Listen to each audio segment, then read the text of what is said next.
We want to turn now to more news. Speaking of old school cartoonishly evil sleazeballs, here's an old school cartoonishly incompetent geriatric man, Joseph Robinette Brandon. You might have forgotten about him.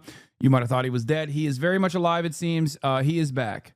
He is back. Biden prepares for first post-presidency speech. This afternoon, President Biden set to make one of his first public appearances since leaving office. He's scheduled to deliver remarks on Social Security in Chicago. This comes as Democrats warn the Trump administration is making cuts at the agency that provides those benefits. The president has repeatedly said he won't touch Social Security benefits. So we want to bring in ABC News political director Avery Harper with all of this. And Avery, this is an interesting first event back for President Biden. Why choose this event, and what do we expect him to say?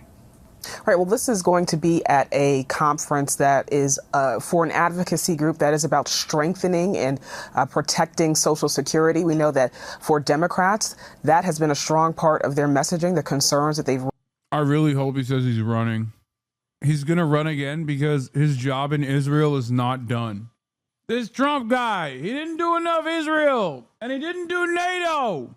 Look alive. Watch me. I am alive. And I'll be back. I'm back again. Gonna protect Israel. Gonna protect Ukraine. I'll show that thug Vladimir Putin what's what. I'll do NATO. 10 times over. I'll make Ryan Ruth's legacy a long-lasting one. I have it on good authority. I got 1,000 NATO-trained Afghan troops ready to go in my command. Took him over from my favorite supporter, Ryan Ruth. I guess both Trump and Biden have called the president of Ukraine a dictator for different reasons. Trump because he loves Vladimir Putin, and Biden because his brain was melting and he was like, President of Ukraine, Vladimir Putin. Raised about what the Trump administration says, or what the Trump administration could do to Social Security, especially some of those concerns that there are about DOGE cuts, things like the possibility of office closures, changes to how people have to verify themselves in order to receive their Social Security benefits. Those are concerns that folks say could impact how people receive those benefits. And so we expect to hear President Biden and former President Biden speak to that tonight. Also interested to hear what more he might say about this current administration. We know that President Trump has said a lot about former President Biden and his administration and about what it meant for the current state of this country. So interested to see what he will have to say about this current administration. Avery, you and I talked on the air yesterday about those events we've seen from Bernie Sanders and AOC and these events. I did the NATOization of Finland. Man, I miss doing the Brandon voice, chat. Have y'all noticed? I really miss doing Brandon voice. It's been so long. I'll do 9/11, Jack. I'll do 9/11 9 times over. Yeah, it's like Grandpa. He's gonna tell us how he did AUKUS, dude. I can't wait for him to talk about Five Eyes.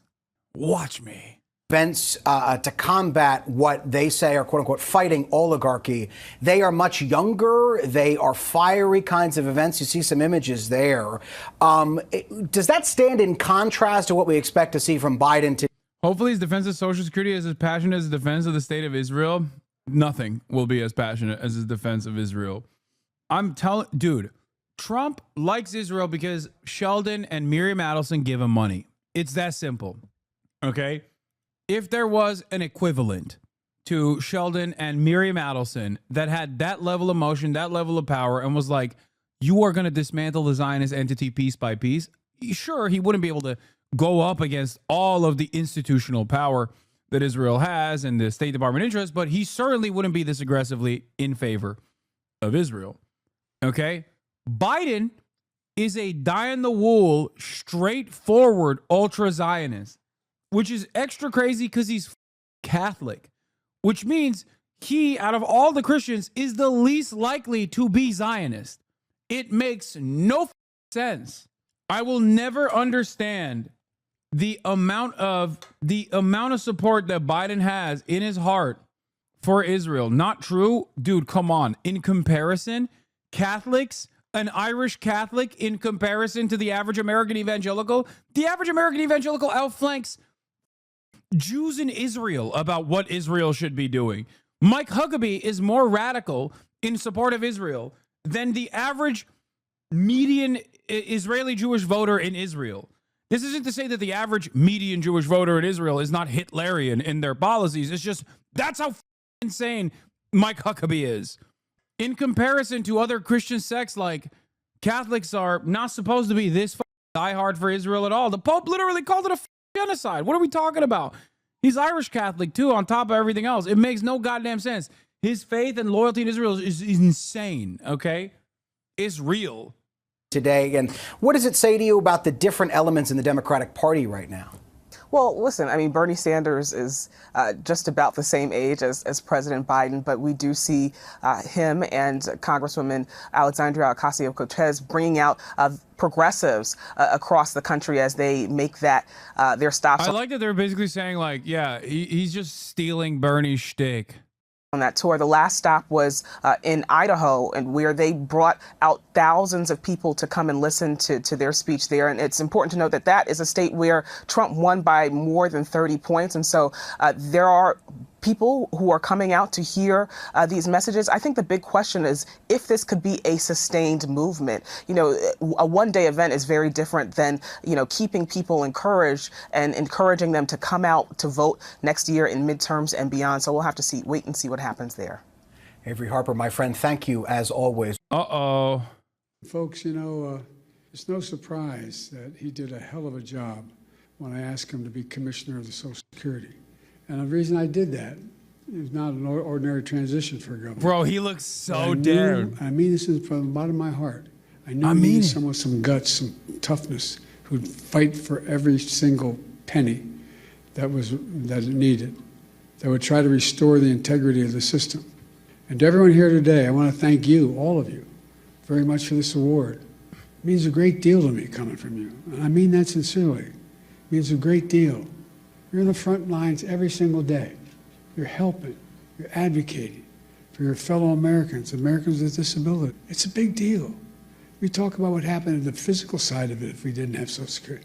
Think of what the psychic calm it gives so many people who just don't know where to go, don't know how to traverse what needs to be done, or alone. Last fall on the White House lawn, we celebrated the anniversary of the Americans with Disabilities Act. As a United States Senator 400 years ago, I was looking back on it. God almighty, I've been doing this 50 years. It's hell turning 40 years old, anyway. But back in the year 1990, I was the co-sponsor of the Americans with Disabilities Act as a United States Senator. In my view,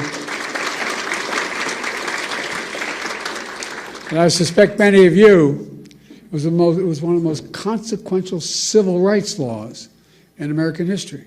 That's what got me involved in politics in the first place. Delaware, like Maryland, was one of those states, was a slave state. We had all the vestiges of what was going on back in the day.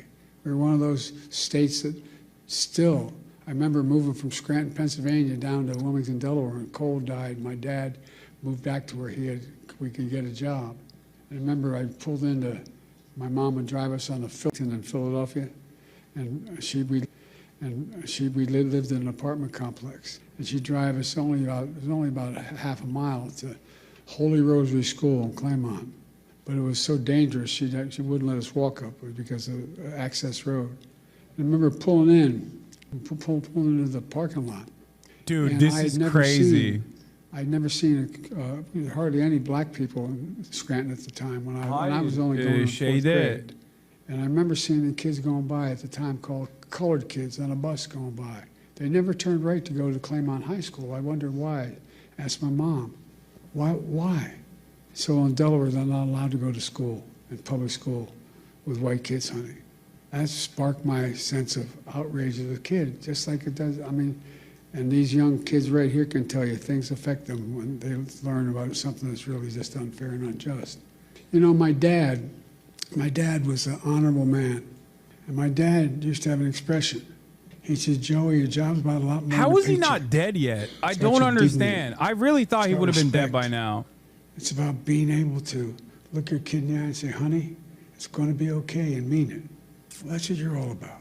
That's what the legislation is about. It's about dignity. Simple dignity. Everyone deserves to be treated with dignity, regardless of their standing, regardless of their economic situation, regardless of who they are. Making sure that more than 60 million Americans who are living with disabilities are treated with dignity is who we are as Americans. That's what it's about. I mean it. Dignity at work, at school, in their communities.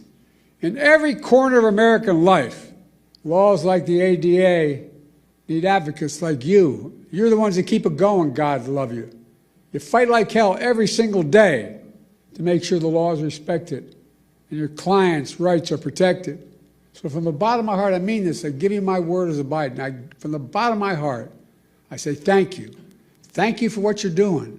Thank you for your commitment to the dignity of all Americans, because that's what ultimately this is about. Folks, today I want to talk to you about an issue that's front and center right now for millions of Americans, Social Security. You know, some of you may know the Democrats have declared today the Save Social Security National Action Day, National Day of Action, I should say. We know just how much Social Security matters to people's lives. Everyone in this room fights for people with disabilities who rely on Social Security to survive. Not just the physical side, it's the mental side. It's the mental side. You make sure folks get the benefits they earn after a lifetime of hard work. The work they do is more than just a profession, what you do. It's a calling. It's not just a profession. And Social Security is more than a government program. It's a sacred promise. We made it a sacred promise. 73 million Americans receive Social Security. From their first paycheck to their entire life, they pay into Social Security. And in return, they count on Social Security to be for them when they're going to need it. Folks, must never, ever betray that trust or turn our backs on that obligation. That's why during my presidency, we protected Social Security and made it stronger. His audio dial is busted. He just Martin, keeps the governor yelling can tell randomly you. or whispering, so it's impossible to regulate the audio. Lowest staffing, she referenced it. Lowest staffing levels in 50 years. And demand was going through the roof because of my generation and the baby boom generation reaching the retirement age. So the demands on Social Security increased significantly. Our administration secured nearly $2 billion to reduce the backlogs and improve customer service. We slashed wait times for folks in need who are calling the 1-800 number. We got it down to under 13 minutes. It used to be 3 times that long when we took office. We made it easier for people to get help with their claims online. We reduced how long it takes to review a case. We fixed the appeal system to make it uniform in all 50 states, which made a difference. And we strengthened the anti-fraud measures to protect people's identities and to make sure benefits are going to people who actually they belong to. By the way, those 300-year-old folk getting that Social Security, I want to meet them because I like to figure out how they live that. Hell of a thing, man. I'm looking for longevity because it's hell when you turn 40 years old. But as a result, by the time we left office, we had improved every single line of customer service, from applying for disability to filing an appeal to reporting fraud. It all became more efficient and more effective. And I'll bet it made your jobs easier, too, in the process. Now, these achievements may not sound so glamorous to most people, but you know, they're absolutely essential. In my view, one of the most important jobs of any elected official is to make sure the government works for the people, works for all people. It's understandable. They can understand what it is. And then we keep our promises to the people, to all the people. That's exactly what we did, thanks to all of you. I also signed into law the Social Security Fairness Act. What's the point of this speech? Literally nothing. It's an exercise in masturbation, and predictably, liberals are actually masturbating right now. The fact that this has 13,000 viewers is shocking. Okay, you might say, "Oh, Cory Booker got 100,000. Who cares?" But The very fact that this has more than 10 viewers is unironically yet another instance where I don't have a lot of faith in the Democratic Party's base of support. There shouldn't be more than a single person watching this. To be fair, you have 36,000 viewers watching it right now. Yeah, and it sucks. Like 5 years and then wait around and be. Like he's dead. I will not go further or get in trouble, but look, folks, you can imagine the chaos it would have charged. Every 5 years, Congress is going to step up. You imagine this Congress stepping up? They threatened to raise the retirement age as well. Now, that might not be a hardship for someone working in a comfortable job, but if you're on your feet all day, you're doing manual labor all day, you're working with a disability, it's a very different matter. And then they even tried to force cuts on Social Security during the negotiation of the debt ceiling. These are wonderful guys. Last time this guy had the job, he raised the debt ceiling because of an enormous and profligate tax cut to the super wealthy. And then he said, look, then they started talking to his colleagues. Well, maybe we can do something about Social Security, but we got to do something about the debt ceiling. How are we going to we can find the money in Social Security? Unless we do what they wanted to cut Social Security. Not on my watch. We refuse to go along with any of that.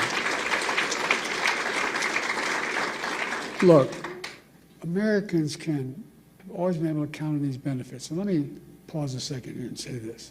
We talk about the physical needs that Social Security provides for people, particularly hardworking people retired, people on the edge. But the psychological impact is profound, profound.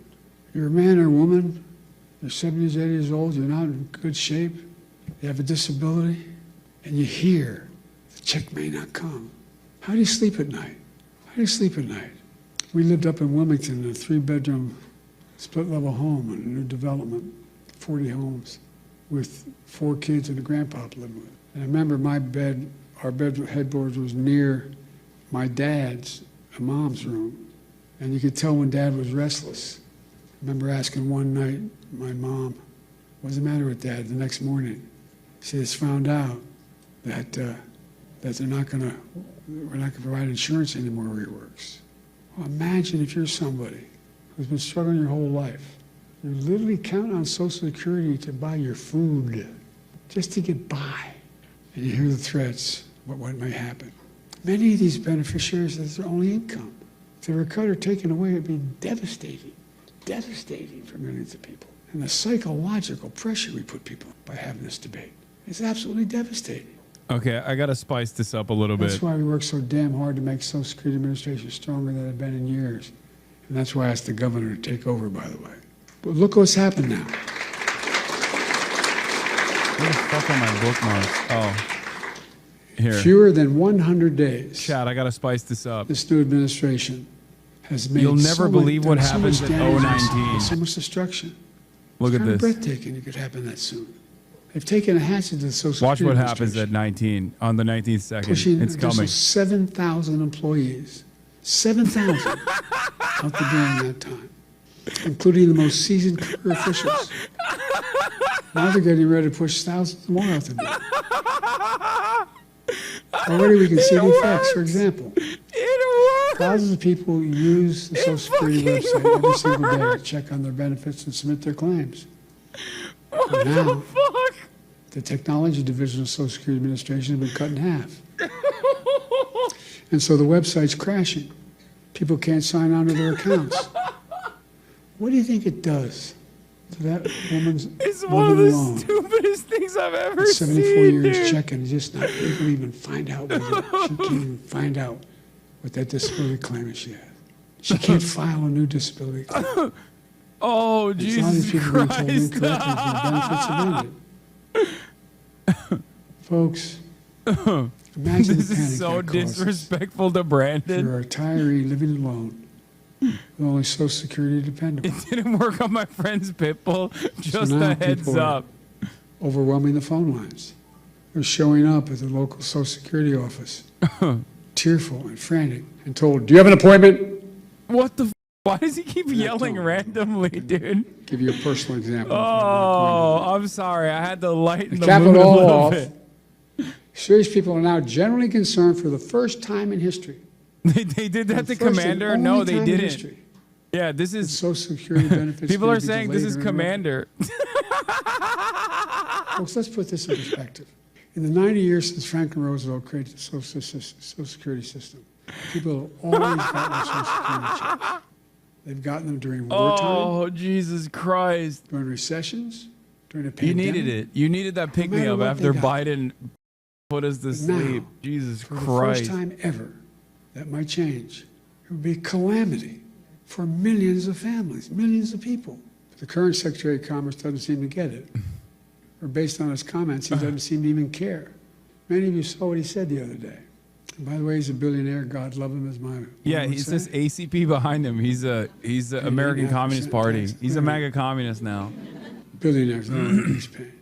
But when he talked about the possibility of the Social Security checks not going out this month, he shrugged it off. Here's what he said. He said his 94-year-old mother-in-law wouldn't complain, wouldn't bother her. She's probably a lovely woman. No kidding. Can you believe this guy was the president, dude? What about that 94-year-old mother living all by herself? Doesn't have a billionaire in the family. Or all the retirees who depend on that monthly check to feed themselves. How is he still going? Disabilities. How is he still going? What about all those people? That's who you fight for. So those who desperately need you. And folks, it's not just the Secretary of Commerce. We heard how others, empowered and emboldened by this administration, talk about Social Security. One of them called it a Ponzi scheme. A Ponzi scheme? What the hell are they talking about? People earn these benefits. They paid into that benefit. They rely on that benefit. And no one should take it away. You know, Franklin Roosevelt had a different view. He was president coming out of the Great Depression. He and all his colleagues saw great suffering, so much poverty. He also took steps to raise standard of living for ordinary Americans, including creating Social Security. He himself was from a very wealthy family. Never forget that this man's unimaginable selfishness and also insane loyalty to the state of Israel caused both a genocide to continue and subsequently his love and loyalty for Israel's endless appetite for baby murder caused Donald Trump to become the president. Like, I will never forgive this demon. Okay? I will never forget and I will never forgive this asshole.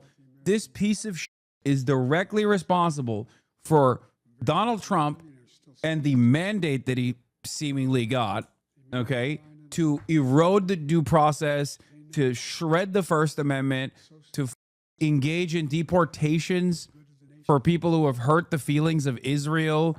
All of that, his administration set up. This asshole, I hope every single day that he is alive is more painful than the one prior. Now. If there was any sort of karmic justice, if there was any God, if there's any karmic justice, if there any sort of thing like that, if there was any sort of divine justice, this asshole would be feeling the pain. But of course, because he's demented, he doesn't even get to understand what happened to his legacy. He probably in his mind still thinks he's president. My friend Governor O'Malley knows what they're really up to. He says, and I love his quote, they want to wreck it so they can rob it. They want to wreck it so they can rob it. Why do they want to rob it? In order to deliver huge tax cuts to billionaires and big corporations and keep it going. They want to make permanent the 2017 tax cuts, which overwhelmingly benefited the wealthiest Americans and the biggest corporations. That's going to cost $5 trillion. Where are they going to get $5 trillion to pay for it? Other than continue to run the deficit up. Well, where they always do, by running up the national debt, number one, and then by taking the money from someplace else. What are the two big pots of money out there in raw numbers? Social Security and Medicaid. Well, from other programs that people rely on and have paid into. Republicans, these guys are willing to hurt the middle class and the working class in order to deliver significant greater wealth to the already very wealthy. Who in the hell do they think they are? I really think I mean, just basic decency. Who do they think they are? I think anybody should go out. They can make $1 billion a year. They can, fine. Pay your fair share. You know what the average, we have 1,000 billionaires in America. You know the average federal tax they pay? I'm going to talk about 4chan after this. 8.2%. Anybody want to trade that number? What you're paying? Is he missing a Close, tooth? close. I don't know. It looks like it. I saw that too on the left side of his I'm mouth, sorry right? to go on so long, but it's just, anyway. I grew up in Scranton, Pennsylvania as a kid. All right, I'm done. This asshole. All right. I will never forgive and I will never forget.